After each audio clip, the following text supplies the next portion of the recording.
যার মনের মধ্যে এই চিন্তা বদ্ধমূল যে আমি এখানে থাকতে আসিনি, আমি এখানে মুসাফিরের মতো এসেছি, গাছের ছায়ায় বিশ্রাম নিচ্ছি, বিশ্রাম নিয়ে শেষ হবে চলে যাব।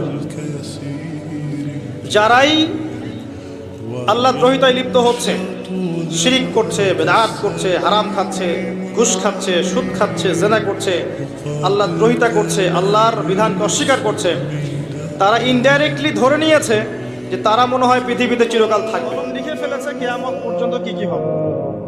অতএব আপনার রিজিক নিয়ে এত টেনশন করার কোনো দরকার নেই। বিয়ে শাদী হচ্ছে না, এই জন্য কবরে গিয়ে মানত করার কোনো দরকার নেই, সময় মতো হবে ইনশাআল্লাহ। যখন রিজিক তাকদিরে লেখা আছে সময় মতো ইনশাআল্লাহ হবে। যত বেশি আদায় করবে, আল্লাহ পাক বলেছেন লা ইন শাকারতুম লা আযীদান্নাকুম, তোমরা আমার শুকরিয়া আদায় করো, আমি তোমাদের প্রতি আমার নিয়ামতকে বাড়াই দিব। ওয়া লা ইন কাফারতুম ইন্না আযাবি লাশাদীদ, তোমরা যদি আমার অকৃতজ্ঞ হও জেনে রাখো আমার আযাব